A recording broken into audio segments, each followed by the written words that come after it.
Sans Joseph Kabila Kabange, la RDC ne serait pas réunifiée.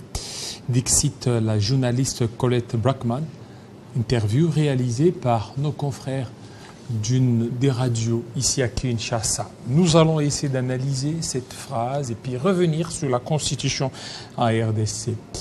Monsieur Ngarimé, bienvenue. Merci Jean-David Kilolo pour cette invitation. Ça fait longtemps que je ne suis pas passé échanger avec vous. J'espère que vous allez très bien. Je profite d'abord pour saluer le président national du PPRD, le camarade Joseph Kabila Kabange, parce qu'il est en train de continuer ses recherches doctorales, parce qu'il va bientôt soutenir sa thèse en sciences politiques et relations internationales. Je salue également le secrétaire permanent de mon parti, le camarade Emmanuel Rosane Chadari, le cadre militant de mon parti. Nous continuons à faire la résistance. La vérité est têtie. De plus en plus, même ceux qui étaient contre nous commencent à faire des témoignages pour dire en effet, pour reconnaître la grandeur de Joseph Kabila Kabange et ce qu'il a fait dans notre pays. Merci infiniment de m'avoir convié. Je suis à vous. Alors, je commençais par cette beste phrase de Colette Brackman qui dit « Sans Joseph Kabila, le Congo ne serait pas réunifié ». Et ce n'est pas trop posé pour cette journaliste. Jean-David Kilolo, c'est avec émotion, c'est avec larmes que j'ai suivi l'interview de Colette Brackman avec Christa Lusakiono. Je me suis dit au plus profond de moi que Dieu est juste. L'histoire a été rétablie. On a restitué l'histoire à qui des droits. C'est la vérité en effet. C'est l'évangile de Colette Brackman. En réalité, cette femme, elle est journaliste. Elle est pragmatique. Elle est empirique. Elle n'a fait qu'utiliser des mots qui conviennent pour en effet présenter Joseph Kabila Kabange. Joseph Kabila Kabange, qu'on l'aime ou qu'on ne l'aime pas, il faut ici insister et rappeler, il n'avait que 29 ans. Joseph Kabila Kabange, lorsqu'il a accédé au trône, au pouvoir, il n'avait que 29 ans. Parmi l'idée qui taraudait son esprit était celle de la réunification du pays. Ça, c'est clair. Joseph Kabila Kabange, homme politique, arrivé au pouvoir, il voulait simplement d'abord réunifier la République. Parce que la République n'existait plus. Il y avait des républiquettes.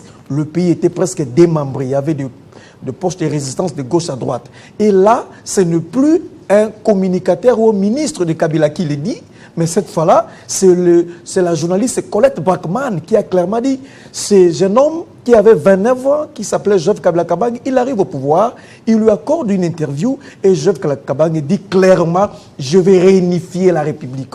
Et il avait raison, il a fini par réunifier la République.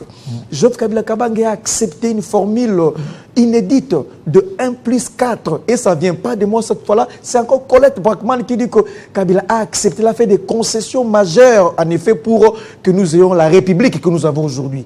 Elle est allée encore plus loin, Colette Brackman, pour dire que les gens se trompent. Joseph Kabila Kabange, c'est un homme réfléchi. C'est un homme qui pèse les mots. C'est un homme, c'est un sage. Et il parlait couramment le français. Ça ne vient pas de moi, c'est encore Colette Brackman. Vous voyez, la vérité aujourd'hui a été rétablie. On a restitué la République. On a restitué à la République la vérité. Si nous avons aujourd'hui l'État congolais, nous avons la République unie, nous avons la cohésion nationale aujourd'hui, c'est à cause de Joseph Kabila Kabange. Depuis l'âge de 29 ans, il voulait que la République soit réunifiée. Ça m'étonne qu'on puisse occulter cette partie de l'histoire. Ou un jeune homme de 29 ans. Vous savez, quand on parle de 29 ans, il faut aller voir un peu de certains garçons de 29 ans. Mais ils n'ont pas cette conscience que Kabila avait. Certains étaient peut-être en Belgique, tout ça, à Matongué, ainsi de suite. Mais Kabila 29 ans déjà, il s'est préoccupé de comment redresser la République. Alors pourquoi cette intelligence, il ne la met pas à la disposition du pouvoir actuel pour amener encore cette paix? Non, Joseph Kabila Kabange, c'est un sage. C'est une personne ressource. Il est pris en charge par une loi portant statut des anciens présidents de la République. S'il est consulté en bonne et due forme, il donnera sa sagesse afin que le pays puisse aller de l'avant. Donc, Colette Brackman est venue aujourd'hui dire à la face du monde que la République démocratique du Congo a eu de la chance d'avoir Joseph Kabila Kabange au sommet de l'État. Si ce n'était pas Joseph Kabila Kabange à cette époque-là, dans ce contexte-là, et qu'on avait mis d'autres sommets de l'État, la République allait disparaître. Le Congo n'allait plus exister. Ceux qui sont arrivés disent Mbokese Koufanango, alors qu'ils ont trouvé les institutions issues de la démocratie, ils ont trouvé les parlements, ils ont trouvé l'argent à la banque pour faire le programme 100 jours. Mbokese Koufanango. Alors quand Joseph Kabila avait pris le pouvoir à 29 ans, qu'est-ce qu'il avait trouvé?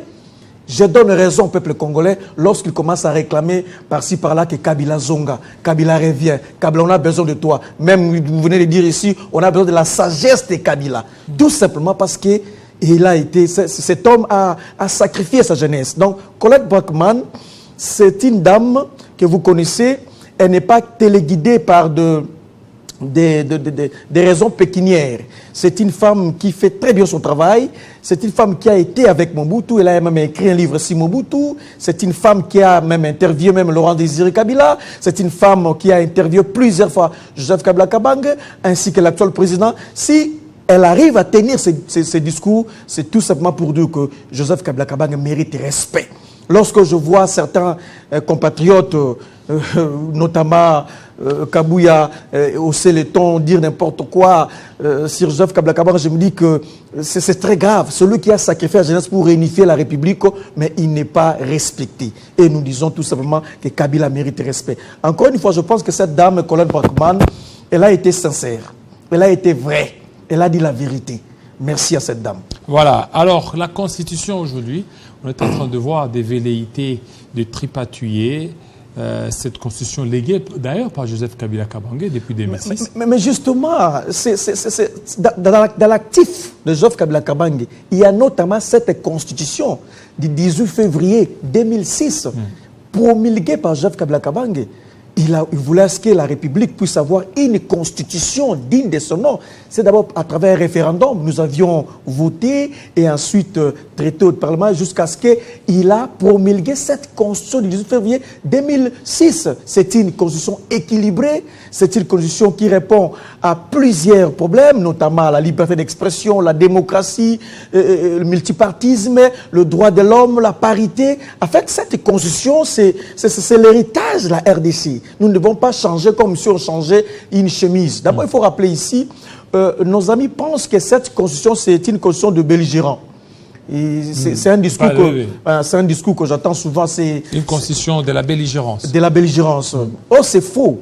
Nous avions eu une constitution de transition qui était celle qui nous a permis, n'est-ce pas, avoir celle-ci que nous avons. Le 4 avril 2003, le Congo avait une constitution de transition. Cette constitution-là avait fait en sorte que nous puissions avoir les Sénats, nous pouvons avoir le gouvernement, les institutions pendant un bon moment.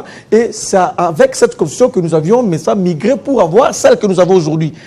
Passé par référendum, promulgué par Joseph Kabila Kabange, je ne trouve pas une raison pour changer cette constitution. Le pépère de mon parti. Encore que, pour changer une constitution, il y a des conditionnalités. C'est quoi ces conditionnalités? Nous savons que le régime en place est capable de changer une femme à un homme à une femme. Ce régime est capable de tout faire. D'ailleurs, le Parlement, la majorité a été changée au mépris des textes et tout ça, nous savons. Mais la constitution, ce n'est pas ainsi.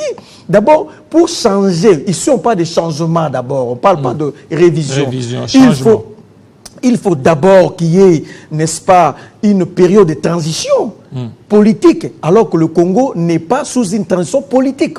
Le Congo, c'est un pays avec une constitution, n'est-ce pas, les institutions ici de la démocratie, des élections. On ne peut pas changer parce qu'il n'y a aucune transition politique. Nous avions une constitution de transition, c'était le 4 avril 2003. Celle-là nous a permis, en effet, d'arriver là où nous sommes. Mais il n'y a aucune disposition aujourd'hui, aucun événement qui peut, en effet, changer. On peut changer une constitution. Deuxième élément, il faut soit qu'il puisse y avoir un coup d'État, un coup de force, qu'on puisse changer un régime. Alors ce n'est pas le cas. Le régime en place, il n'y a jamais un coup d'État, il n'y a jamais une raison qui justifierait le changement de la Constitution. Il n'y a aucune raison. Donc il n'y a aucun événement majeur qui peut à ce jour justifier le changement de la Constitution. Ce qu'il faut simplement retenir, le changement de la Constitution tel que voulu par M. Félix Tshisekedi, tel que voulu par ces régimes, c'est tout simplement pour qu'il soit éternisé au pouvoir. Abolir la limitation du mandat. Il parle de certains articles qui prête à confusion par rapport à la cession d'une partie des territoires contenus toujours dans cette constitution. Voilà pourquoi ils veulent assez qu'il y ait les changements de cette constitution pour avoir une nouvelle constitution qui devra certainement... Mais on ne change pas la constitution comme on change sa chemise. Le régime est capable de changer en effet une femme à un homme à une femme. Ce régime a changé la majorité au Parlement, nous avions vu. Mais ce n'est pas de cette façon-là qu'on doit changer une constitution. Il y a des conditionnalités telles que je vous ai présentées ici. Donc ça ne se justifie pas, les changements. C'est simplement, on veut n'est-ce pas, enlever la limitation du mandat. On veut à ce que le président de la République puisse rester aussi longtemps ad vitam aeternam, qu'il reste au pouvoir. Or, le vrai problème de la société n'est pas pris en compte, très chers journalistes. Donc ici, nous sommes contre la révision ou le changement de la Constitution parce qu'il n'y a aucune raison. Encore que pour la révision, il y a des conditionnalités. On ne peut pas réviser une Constitution si vous êtes en état de guerre, en état de siège, comme c'est le cas aujourd'hui. On ne peut même pas réviser, que ce soit le changement de la Constitution, que ce soit la révision de la Constitution, ça ne peut pas avoir lieu parce qu'il n'y a pas de conditions. Les conditions ne sont pas réunies pour qu'on arrive là. Le faire, c'est du forcing, c'est du voyoutisme, c'est du banditisme, c'est tout ce qu'on peut qualifier. Ça n'a rien à voir en soi à ce qui concerne mais ils peuvent toucher de certaines dispositions. Je n'ai pas dit que la Constitution, c'est une œuvre humaine. L'article 10, Jean-David, l'article 13. La Constitution du 18 février 2006, c'est une œuvre humaine. Partout au monde, on peut changer la Constitution. On peut modifier, réviser la Constitution. Ça peut être réalisé. Mais en effet, il faut respecter les conditionnalités. Il faut respecter le principe pour y arriver. Il ne faut pas le faire pour de visées politiques afin de s'éterniser au pouvoir. Donc, le vrai problème aujourd'hui, le problème est ailleurs. Jean-David Kilolo. On veut détourner le regard du peuple congolais. Le vrai problème, c'est la pauvreté aujourd'hui qui a atteint un paroxysme inégalable. Le vrai problème aujourd'hui, c'est l'insécurité à l'Est. Le vrai problème aujourd'hui, c'est le chômage. Le vrai problème aujourd'hui, c'est qu'on n'a pas réussi à réduire la pauvreté, en effet, le pouvoir d'achat des Congolais. C'est ça le vrai débat. On veut déplacer le débat. Le débat n'est pas la Constitution, la révision, le changement. Non, le vrai débat, c'est est-ce qu'on a répondu aux vraies questions, aux vrais problèmes des Congolais. Ça, c'est un vrai problème. Donc, nous sommes contre cette révision ou changement de la Constitution. Nous estimons que ça n'a pas sa raison d'être. La République n'a pas connu un coup d'État. La République n'est pas dans une tension politique. Il n'y a pas eu un événement majeur. D'ailleurs, nous sommes en état de siège. On ne peut même pas réviser la Constitution parce que les conditions ne sont pas réunies. Il faut aller peut-être aux élections de 2028 avec cette même Constitution. Mais qui a dit mieux que le professeur Mbata lorsqu'il a brandi la Constitution, il dit que c'est la meilleure Constitution que nous avons eue dans notre pays depuis 1960. C'est une Constitution équilibrée. C'est une Constitution qui répond à plusieurs préoccupations des Congolais. Alors pourquoi la changer alors que en soi, ce n'est pas le problème. Le problème, on a un problème d'homme, problème de la vision, problème de gouvernance. C'est ça le vrai problème. Le problème est ailleurs, le programme. C'est ça le grand problème. Vous savez, je profite de cette tribune encore pour revenir sur la situation sécuritaire. Vous savez, le régime en place est incapable de répondre à cette question. Aujourd'hui, il y a l'insécurité grandissante partout, ici à Kinshasa, ainsi qu'à l'intérieur du pays. Je prends par exemple la province de Bazouélé, parce que je suis de là, la province de Bazouélé. Vous savez, c'est une province vaste. Une province qui a une superficie de 148 331 km², qui comporte 44 chefferies pour 6 secteurs. C'est une province qui a 6 territoires, une province très vaste. Au moment où nous sommes en train de parler, cher David Kilolo, il y a des provinces, des territoires de la province du Bazouélé où nous voyons le groupe rebelle centrafricain exerce, le groupe Eladja, le groupe rebelle centrafricain. Qui exerce. Donc, en fait, ces groupes-là, avec leurs éléments, ils sont venus avec armes et munitions en train de terroriser la population du territoire d'Angor ainsi que le territoire de Bondo. Alors qu'ici à Kinshasa, on fait comme si tout va pour le mieux. On continue à fêter, on continue à aller suivre le match au stade des Martyrs, on continue à aller faire tout ce qu'il faut, alors qu'il y a l'insécurité grandissante. On reconnaît la pertinence d'un régime, la pertinence d'un pouvoir lorsque vous arrivez, n'est-ce pas, à stabiliser la question sécuritaire. Je prends la province du Bazouélé, il y a l'insécurité. Allez voir. Mais ici, il n'y a aucune commission, n'est-ce pas, diligentée, il n'y a aucune commission pour statuer cette question. Donc, ça, ce n'est plus un État. Vous savez, l'État en soi fonctionne sur des paramètres. Il y a ce qu'on appelle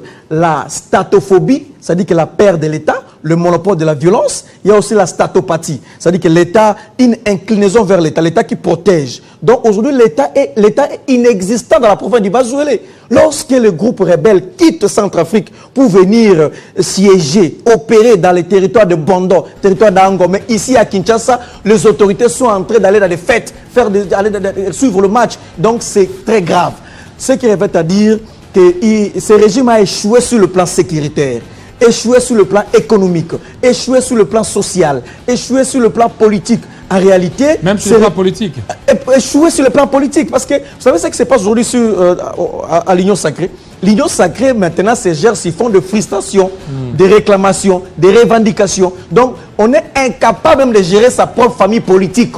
Parce qu'il y a trop de frustration à l'intérieur. Donc, sur le plan politique, il y a l'échec. Donc, nous disons tout simplement que Joseph Kabila Kabange, c'est lui, en effet, qui avait la vraie vision de la République. Joseph Kabila Kabange a rétabli la République. Joseph Kabila Kabange a laissé un État avec ses institutions. À l'âge de 29 ans, il avait la vision de la réunification du pays. Mais aujourd'hui, ceux qui sont venus après Joseph Kabila Kabange, ils excellent par le tribalisme, par des népotismes, par des régionalismes, par des jouissances. Ceux qui ont succédé à Joseph Kabila Kabange n'ont pas cette âme-là de réunifier la République. Et nous disons que c'est extrêmement grave. Et merci à Madame Colette Brackman pour son interview. Merci beaucoup, Aristote Ngarimé, surtout de votre présence. Merci à vous, fidèles téléspectateurs, surtout vous qui nous suivez de partout en République démocratique du Congo, même à l'extérieur du pays. Vous êtes très nombreux parce que vous nous envoyez vos messages. Merci à vous. Restez branchés sur Télé 50. Tout à l'heure, la grande édition de Grâce à l'amour. Il sera 20h à Arou, 20h au Bas-Zoulé. À très bientôt.